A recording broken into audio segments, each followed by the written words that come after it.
A plan to rebuild a Christchurch school on a popular park has outraged some residents. Redcliffs School was forced out of the seaside suburb after the huge cliffs behind it collapsed in dramatic fashion during the June 2011 earthquake, sending massive boulders crashing onto its back fields. While the community is relieved the school is finally returning, some people are upset it's at the expense of its park. Colin Young reports from an emotional council hearing. The park is currently owned by the Christchurch City Council, which is now deciding whether to accept a land swap deal with the Ministry of Education.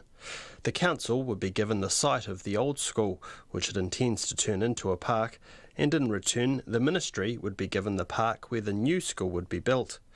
As part of its deliberations, the council is holding hearings. Before making his submission today, one of those opposed to the deal, resident Chris Dordney, told me the old school site was still the best place to have a school. He says the park is too low-lying and too close to the sea. The lower level floods, a tsunami would affect the Redcliffs Park site, a medium small one that is, not the sort of Japanese type.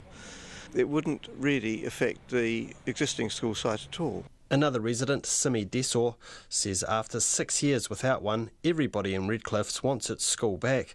She says many are backing the park site because they believe not doing so will risk the school not being built at all.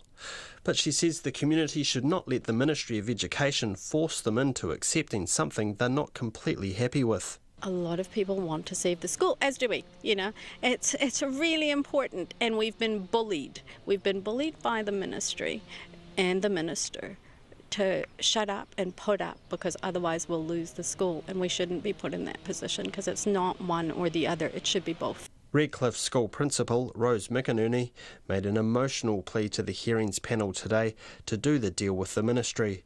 Holding back tears, she said opposing the park location would further delay the school's return. After 6 years, we are proud to have retained our staff, but attracting new enrolments is becoming increasingly difficult as time rolls on. It will be another 2 years before the school is built, all going well.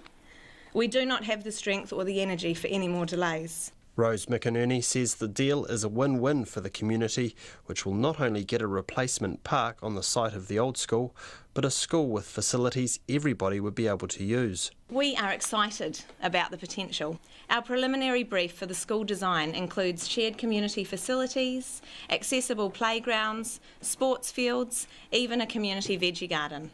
If there are concerns, we can work towards solutions. Student William Jones was clear about what was at stake. Looking through the submission report, there is an overwhelming support for the land swap, 71%. The minister listened to what the people were saying last year and decided to keep our school open.